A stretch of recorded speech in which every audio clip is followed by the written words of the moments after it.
Bonjour. Bonjour, bienvenue en aparté. Très bien accompagné, Tupac est là. Tupac, salut Comment Tupac. ça va? Comment ça va, Nawel? Magnifique, je vois que j'ai laissé la maison toujours aussi clean. Impeccable, Impeccable, exactement. impeccable. Nous, on a été délicats, enfin j'espère, on a un petit peu d'eau pour Tupac à côté du comptoir. Ah, super. Voilà, mais il connaît la maison, il vous avait déjà accompagné l'année dernière. Il est à 11 000 followers quand même, hein, Tupac, hein, star des réseaux. C'est une star, c'est une Ah star. ouais. Des fois, on le reconnaît avant moi.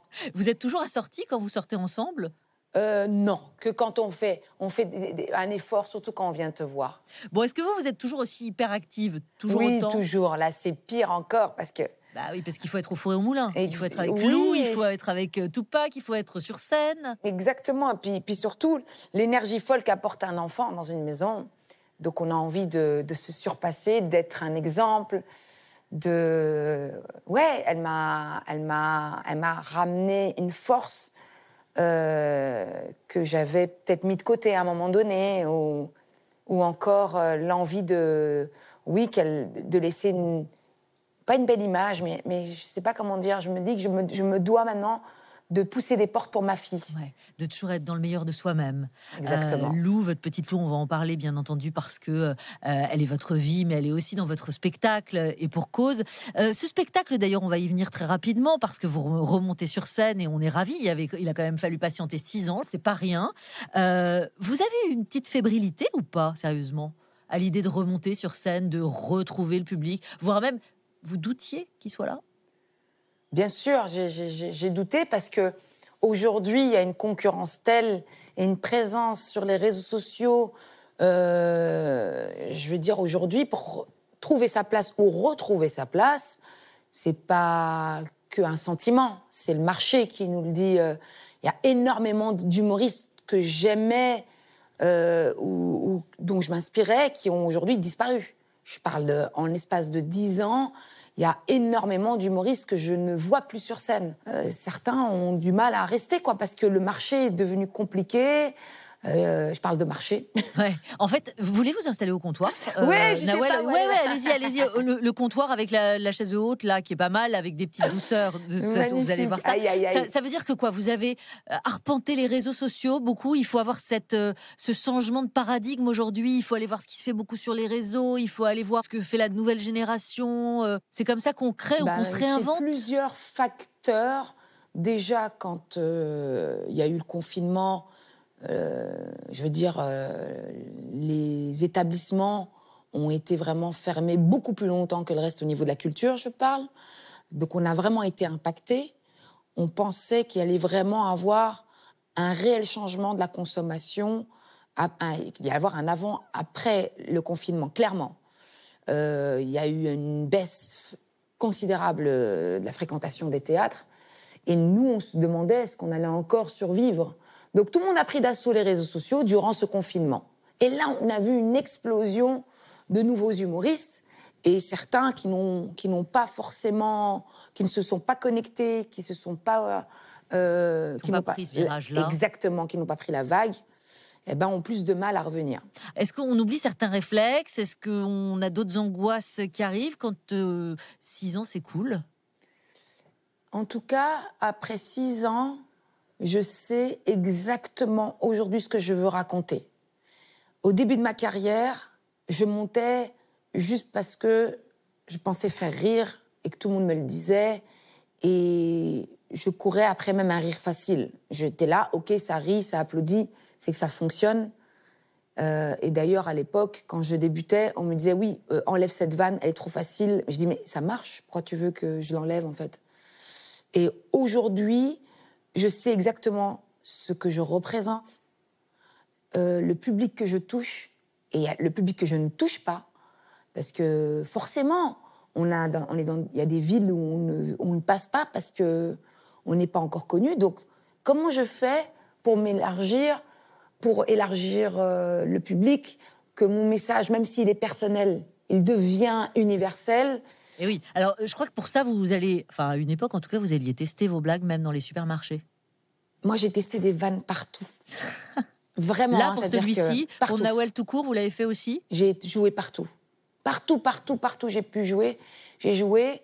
il fallait que je retourne boxer, avec la nouvelle génération aussi, voir si j'étais encore dans le coup. Ça va trop vite au niveau de l'humour. Alors, ça mord, parce que en plus vous avez énormément de matière. Il y a eu la série. Vous étiez venu nous voir pour cette série qui a cartonné partout dans le monde. Il y a eu Lou, entre-temps. Il y a eu votre petite fille. Il y a votre mari aussi. Évidemment, gros dossier, j'ai envie de dire, si je peux me permettre. Et j'ai envie qu'on regarde un petit peu ce que ça donne. Parce que forcément, c'est savoureux. Oui, c'est savoureux. Regardons. Pour ceux qui connaissent pas mon mari, il est acteur et mannequin, il s'appelle Djibril, et il est beau, c'est vrai? Calme-toi. Je suis là, calme-toi.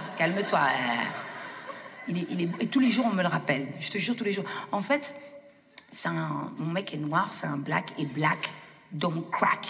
Le mec, il bouge pas. Au début, je le vivais bien, mais maintenant, ça commence à me casser les couilles. Je te jure que tu vois sur les photos l'évolution grâce à moi. Il y a 20 ans, tu vois que je suis sa meuf sur la photo, tu vois que je suis hyper fraîche. 10 ans plus tard, on dirait que je suis sa cousine. Et dernièrement, on a pris une photo, c'était le matin. On dirait que je suis son dealer. Ce compagnon, on en parle, ça fait près de 20 ans que vous êtes ensemble, Djibril Zonga, avec qui vous avez joué, que vous avez dirigé aussi. Un petit mot sur lui avant de revenir à vous et à votre spectacle précisément. 20 ans, c'est une labeur aussi, hein? Ben oui, on a grandi ensemble, on s'est connus tellement jeunes. C'est devenu mon pilier, mon meilleur ami, mon associé, mon partenaire in crime, comme on dit. C'est mon tout, je veux dire. Par là, aujourd'hui, on est dans autre chose. Des fois, on se parle parce qu'on voit énormément de gens se séparer. On a le 3/4 de nos amis divorcés. Et nous, on en parlait, on se disait, ça y est, quoi, c'est signé. Une fois que tu as fait 20 ans, tu cherches quoi, en fait? J'espère, en tout cas, que c'est lui qui m'enterrera et que c'est moi qui l'enterrerai. Et que vraiment, on est là l'un pour l'autre. Face à la maladie, on a été là.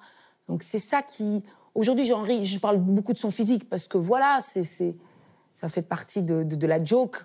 Mais moi, je vois plus Djibril comme ça, c'est fini. Enfin, moi... Ah, mais alors, attendez, c'est intéressant, parce que vous le voyez plus comme ça, mais vous, il vous voit comment? Je veux dire par là que vous poussez le bouchon, évidemment, sur scène, et c'est normal, il faut faire rire le public, et donc vous égratignez. D'abord, vous avez changé de look entre la dernière fois que vous étiez venu et maintenant, changement de coupe de cheveux. J'ai perdu mes cheveux après la grossesse, j'ai pas eu le choix. J'en parle parce qu'il faut avertir, il faut aussi montrer que ça touche tout le monde, en fait. J'ai une chute de cheveux, j'ai pris du poids comme tout le monde, j'ai pas retrouvé mon corps, c'est pour ça que je m'habille comme ça aussi, je suis moins à l'aise, j'ai pris de la poitrine, j'en avais mais pas autant, j'ai vraiment changé. Et ça, c'était important de le raconter aussi sur scène, de parler de l'horloge qui tourne, du temps qui passe, de lui sur la photo qui ne bouge pas, mais vous, oui. Ouais, des poils blancs à la schneck. Aujourd'hui, j'ai des poils blancs. À 45 ans, j'ai la schneck à Édouard Philippe, moi. Enfin, c'est fini. Il y a plein de choses. Ton corps, il te rappelle que, voilà, c'est l'âge, et puis il faut vivre avec. Et moi, je suis... complètement en adéquation avec ce que je vis. Ouais, c'est ça. En rire, c'est l'apprivoiser, en fait. Complètement. Moi, je suis vraiment quand on dit oui, tu verras, la quarantaine, c'est la fleur de l'âge, c'est l'épanouissement total. En tout cas, moi, je suis vraiment heureuse et je sais exactement ce que je ne veux plus. Et je suis... Qu'est-ce que vous voulez plus, alors? Parce que je comprenne. Alors, qu'est-ce que je veux plus? Je veux plus qu'on me dise ce que j'ai à faire. C'est-à-dire, tiens, ça serait bien que tu fasses un brushing, ça passe mieux. Non, j'ai les cheveux bouclés et ça le fait pas sauvage. Ce racisme latent, ce capillaire, je veux combattre la charge raciale. On se juge avant même qu'on nous juge, on anticipe tellement de choses parce qu'il y a forcément des questions qui se posent, il y a des préjugés, il y en a partout. Je parle de ça dans mon spectacle, que la femme arabe, elle est souvent étiquetée. On a des archétypes types. Et je trouve que la télé-réalité le démontre bien. On va en reparler parce que c'était aussi le sujet de votre série. Jusqu'ici, tout va bien. Complètement. On va en reparler. On va parler aussi de Bruxelles, là où vous avez grandi.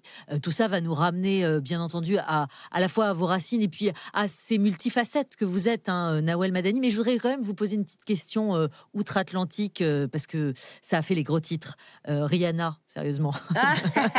Rihanna, vous lui avez envoyé une invite, là, en carré or, pour votre nouveau spectacle? Jamais de la vie, je suis une rageuse. Mais racontez-moi, parce que c'était aux Oscars 2019.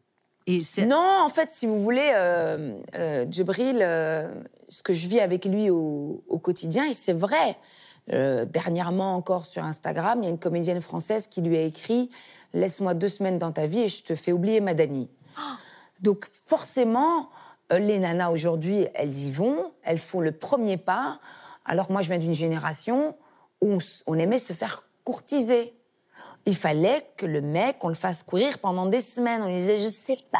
On parle avec lui jusqu'à 5h du matin, je sais pas. Jamais on ne savait, tu vois. Il fallait faire durer le suspense. On aimait se faire désirer.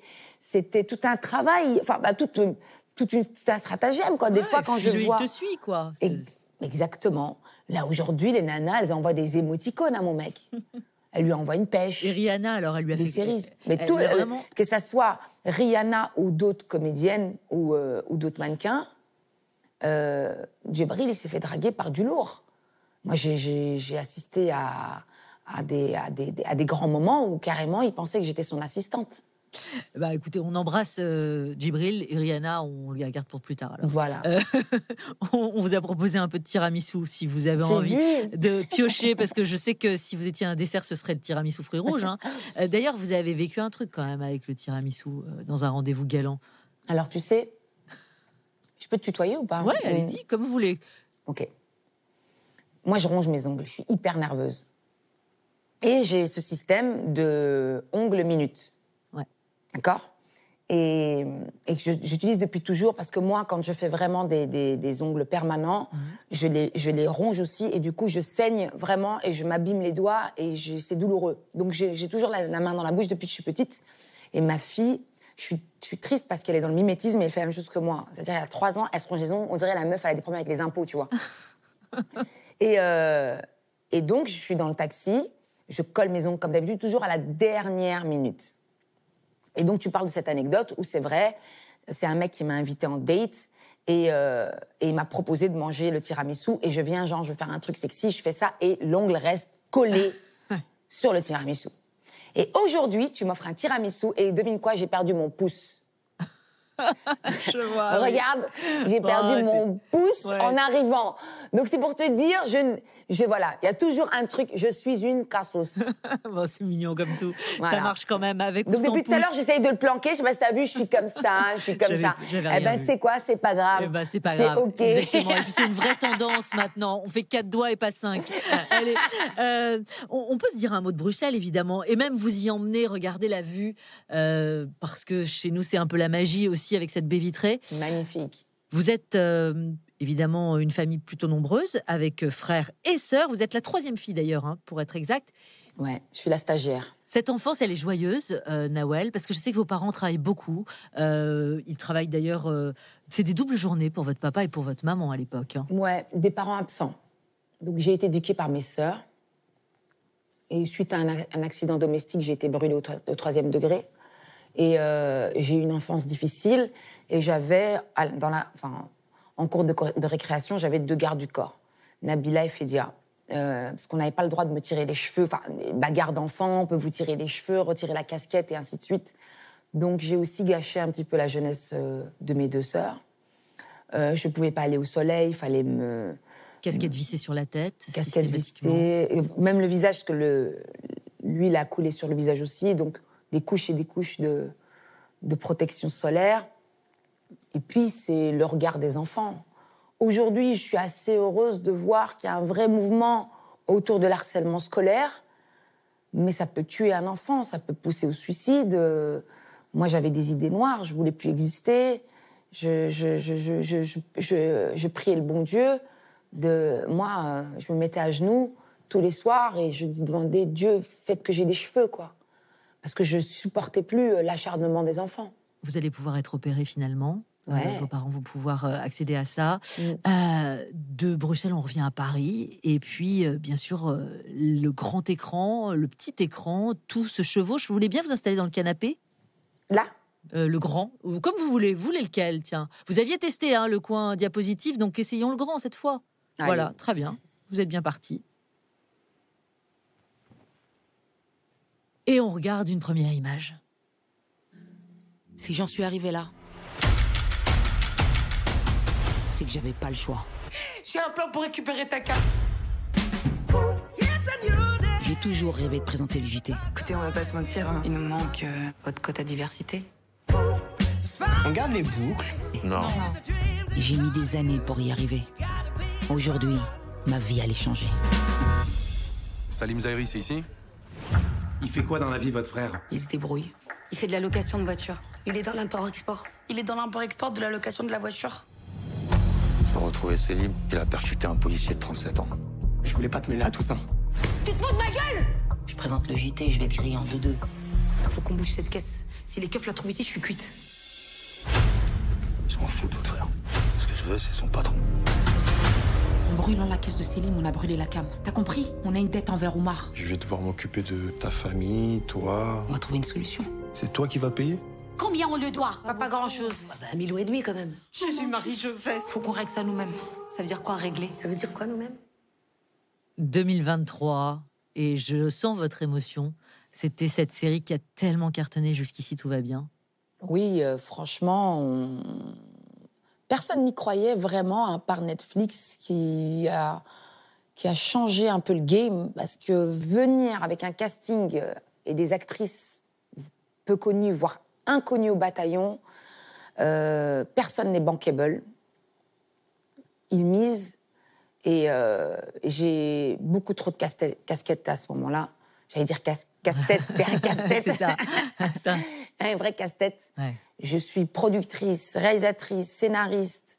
Je suis sur le plateau pendant que je dirige mes acteurs. On vient me dire à l'oreille qu'on est en heure sup et qu'il faut absolument couper parce qu'on va perdre le décor et que le soleil se couche. Enfin, on vous donne toutes les informations et vous essayez d'aller au bout de votre scène parce que les Français, encore aujourd'hui, on n'a pas encore le dispositif qu'il peut y avoir dans d'autres pays où ils n'ont pas encore l'habitude d'avoir quelqu'un qui a autant de casquettes, c'est-à-dire qui écrit, qui est au jeu, qui est à la réalisation, qui est à la production. Et Mais pourquoi vous avez rien lâché ? Parce qu'il n'y avait pas les moyens ou parce que vous vouliez tout ça, vous parce vouliez que... Ah non, moi j'aurais bien voulu partager. C'est faute de moyens, première chose. Cette histoire, il fallait qu'elle ressemble à ce que je voulais défendre. Donc on a essayé de chercher même de la réalisation à mes côtés. Et puis de toute façon, je pense que personne n'aurait pu donner autant que moi. En tout cas, ça donne quand même un très très joli succès qui donne... Moi, je suis complètement heureuse. C'est-à-dire qu'aujourd'hui, quoi qu'il arrive, on peut en penser ce qu'on veut. J'ai ouvert des portes. Quand je vais voir aujourd'hui des décideurs, ils sont ouverts à prendre des acteurs moins connus, à prendre des gens issus de la diversité, davantage, et même faire un casting. Il manque encore énormément de choses dans le paysage français. Ça veut dire que vous repartez sur un plateau, là, potentiellement, Nawel, une fois que vous aurez fini avec le succès de ce deuxième spectacle ? Pas quand j'aurai fini, là, je vais En même temps. En même temps, ouais. Ah oui, évidemment, je suis bête, vous êtes hyper actif. Donc là, vous êtes sur un nouveau projet. Complètement. Bon, alors, allez, pour vous accompagner dans ce travail, on a un petit cadeau pour vous sur la table basse, derrière le verre. Ouais, un A4, un format, non, un peu plus, Ouais. un vrai carré. Parce que vous êtes une grande fan du film La Haine. Ah, waouh, oui! Ils sont en tournée, là, En tournée, en ce moment. absolument, avec la comédie musicale. Oh là là, je dois C'est aller le les vinyle, voir. inspiré évidemment du film de Mathieu Kassovitz. Voilà, ça c'est pour l'écouter en plateau, hors plateau. C'est génial. En tournée, aux Folies Bergères, comme vous voulez. Et évidemment, on en reparlera. Je voudrais vous Merci. proposer une autre image, si vous êtes d'accord, Nawel Madani, plaisir. qui vous a emmené à quelques kilomètres de nous, quand même.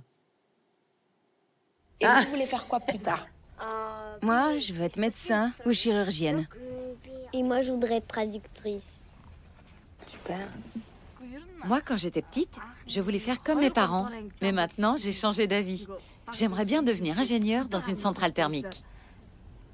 Moi, je serais éleveuse. Éleveuse? Oui, comme mes parents. J'aurais des yaks, des moutons, des chevaux, plein d'animaux. Et je serais la meilleure. Il y a beaucoup de femmes qui font ça? Je sais pas. Peut-être tu seras la première. Peut-être. Je serais fière. Bravo. Eh oui. Ouais, c'est un moment qui a chamboulé ma vie.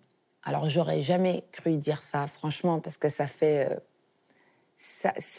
tellement fake, parce que moi, j'en ai vu des gens dire « Ouais, j'ai fait cette émission, j'étais bouleversée, il y a eu un avant, un après. » Moi, je me dis « Ouais, ça, c'est vraiment pour en faire de la promo et tout. » Enfin, j'avoue, hein, j'ai été mauvaise langue. C'est Rendez-vous en terre inconnue, hein, l'émission, et c'est en 2020 en Mongolie. Et donc, moi, je suis en plein parcours PMA depuis plusieurs années. Et donc, on m'envoie chez cette famille, et on le voit à l'image, les enfants n'arrêtaient pas de me coller, quoi. C'est-à-dire que y a un petit garçon, je ne sais pas si on le voit, de 2 ans et demi, là, auquel je me suis énormément attachée. Et pourtant, ils ne sont pas au courant. Je ne partage pas du tout notre infertilité à mon mari et moi. Je garde ça pour moi. Je montre toujours que je suis une femme forte et que tout va bien dans ma vie. Je suis, depuis quelques années, vraiment dans un aboutissement professionnel. Je suis heureuse, épanouie, je vis de ma passion. Et en moi, je sens qu'il y a un truc qui est en train de mourir à petit feu. À force d'attendre que quelque chose naisse en moi, j'étais en train clairement de mourir à petit feu. Et je devais toujours sourire, monter sur scène, faire le job. Tu croises tes amis d'enfance, mais il y a tout qui marche pour toi. T'as quitté Bruxelles, c'est génial, la France t'a accueilli. Tu fais partie du top des humoristes, t'imagines, qui auraient cru d'Anderlecht. Et donc, toi, tu peux pas venir avec tes déboires. T'es mal, ouais, tout va bien, ton mec est tellement beau. Alors, c'est pour quand, le bébé? Alors, c'est pour quand, l'enfant? Et ces questions intrusives auxquelles tu fais toujours des pirouettes. La famille qui attend avec impatience. Et je tombe dans cette famille où il n'y a que de l'amour. Et ils ne connaissent pas, ils ne sont pas en contact avec les réseaux sociaux. Il n'y a pas d'étrangers qui passent par là. Ils ne savaient même pas ce que c'était la religion musulmane, et ainsi de suite. Mais il y a une connexion qui s'établit. Qui s'établit, ou d'une ouverture d'esprit, d'une tolérance rare. Et ça a été un exemple pour moi. Et il y a eu un avant-après cette aventure. Et elle vous conseille de vous déconnecter de tout, je crois, et de vous reconnecter uniquement à votre mari. Et ce, pendant 2 ans, je crois qu'elle vous détermine... Pendant 2 saisons. 2 saisons, pardon. 2 saisons. Et vous repartez avec ça. Ouais, j'essaye de reproduire leur mode de vie. Et donc, quand vous rentrez en France, vous adoptez, en quelque sorte, leur philosophie. Enfin, vous vous dites, c'est peut-être ma dernière chance, et vous l'adoptez, c'est ça? Exactement. Je rentre à la maison, j'essaye de ne plus avoir de téléphone, je décroche la télé, je la mets dans la cave, et je regarde plus ce qu'on dit de moi, ce qu'on pense de moi. J'essaye de recommuniquer avec mon mari comme on le faisait au début, et pas juste parler des urgences, des problèmes qui nous suivaient, parce qu'on travaille ensemble, donc on rentre à la maison, on continue à parler des problèmes, de nos enjeux, de nos objectifs. Et j'ai essayé, comme elle m'a dit, de faire de mon nid un paradis. 1 an après, vous avez votre petite Lou dans les bras. Vous pensez vraiment que ce moment, c'est là où tout se déclenche dans votre, j'allais dire, à la fois dans votre psyché, dans votre organisme, dans votre métabolisme? Je pense que le lâcher-prise a fait son job aussi. Et puis, j'ai aussi appris à comprendre que si j'ai pas d'enfant, c'est pas grave aussi, quoi. C'est-à-dire que le bonheur, il est aussi situé ailleurs. On n'est pas obligé de reproduire aussi ce que la société essaye de nous imposer constamment. mes sœurs, voilà, j'ai une sœur qui a 4 enfants, j'en ai une autre qui a 2 enfants, peut-être que mon petit frère il a 2 enfants, moi peut-être que j'étais celle qui devait avoir juste Tupac. Vous leur avez dit, en Mongolie, à cette famille, vous leur avez dit qu'il y avait une petite Lou maintenant dans vos bras? Non, parce qu'ils n'ont pas de réseaux sociaux et j'ai hâte de les retrouver parce que je sais qu'à un moment donné, avec Rendez-vous en terre inconnue, on repart revoir les familles et j'espère... Vous emmènerez peut-être la petite? Ouais. Ça serait vraiment Vous êtes quelle maman aujourd'hui? Parce que vous l'avez attendu, cet enfant. Vous êtes quel genre de maman? Alors, je suis la maman poule, la maman louve et la maman girafe. C'est ce que je dis. J'ai toujours le cou tendu à essayer de voir si elle dort bien, si elle touche pas aux bougies que j'ai allumées. Je suis la maman girafe. C'est le nouveau, voilà. Je suis constamment avec... j'ai des problèmes au cervical à cause d'elle. Je dis, qu'est-ce que tu fais? À quoi tu touches? T'es où? Parce que quand elle... Bien sûr, quand il n'y a pas de bruit, c'est qu'elle est en train de faire une connerie. Mais oui, c'est mon moteur, mon rayon de soleil. Aujourd'hui, j'en parle sur scène et je vois, grâce aux témoignages à la sortie de mon spectacle, parce que c'est aussi les avantages des réseaux sociaux, on parle souvent de l'aspect négatif, mais j'ai énormément de témoignages et je vois qu'en fait, énormément de jeunes et moins jeunes couples se battent pour se reproduire. Et j'essaye de leur donner un souffle d'espoir et de leur dire surtout de ne pas s'oublier sur le chemin parce que le couple en pâtit énormément. Ouais. Nawel, est-ce que vous voulez bien maintenant faire un petit saut vers la bibliothèque à droite? Oui. On va écouter et découvrir ce que vous proposez à votre fille. Vous dansez avec Lou? Oui, je danse énormément avec Lou et la chance que j'ai, c'est qu'elle a le rythme dans le sang. Bon, alors qu'est-ce que vous lui avez fait découvrir jusqu'à présent et qu'est-ce qu'on partage là maintenant pour conclure cette émission? Vous choisissez quoi? Là, je suis en pleine tournée et j'ai fait une date qui m'a énormément marquée parce que c'est la première fois de ma vie où j'ai eu une standing ovation quasi pendant mon spectacle. Et aujourd'hui, c'est devenu ma ville de cœur, c'est Marseille. Et là, je vois que vous avez mis « Je danse le Mia ». Eh oui. Et Ayam et Akhenaton m'accueille à chaque fois, m'envoie un petit message quand je viens dans sa ville. Et Marseille, ça reste une ville que j'aime énormément et j'ai une connexion avec le public que je peux pas expliquer. On pourrait dire que je suis née là-bas, tellement c'est... Une enfant du pays. Exactement. Okay. Donc je vais vous mettre... Alors place à... Ah, je danse le Mia. Je danse le Mia, indémodable de toute façon. Exactement. Aïe, aïe, aïe. Alors, il y a du mouvement, forcément.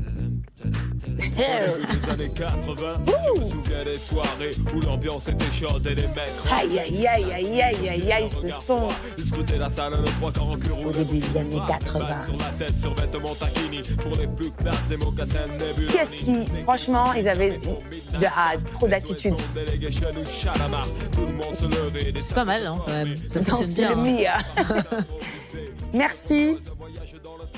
Il y a des gants de boxe et tout, c'est trop bien. Ouais, il y a des gants de boxe, évidemment. Il y a un peu de tout ce qui vous rappelle à la fois vos débuts et puis vos passions, Nawel Madani. Merci beaucoup. Merci. Merci infiniment d'être repassé par là. On adore. Donc, vous avez évidemment une carte prioritaire. Vous êtes là all time, quand vous voulez. Magnifique. En attendant, bien sûr, vous êtes sur les routes pour la tournée de votre deuxième spectacle, Nawel tout court. Et puis, du 21 au 25 octobre 2025, je viendrai vous applaudir aux Folies Bergères. Ouais, avec grand plaisir. Vous me laissez une petite photo quand même, avec Tupac ou sans. L'appareil photo est sur la table basse. Vous savez, c'est un autoportrait. Oui. Super. Appuyez sur le bouton rouge face à vous d'abord pour l'allumer. Et une fois qu'il y a un petit bruit, c'est qu'il est prêt. Ah ouais, il m'a pas laissé le temps.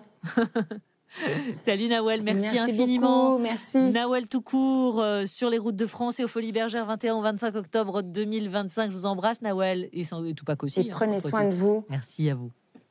Merci. Au revoir. Au revoir.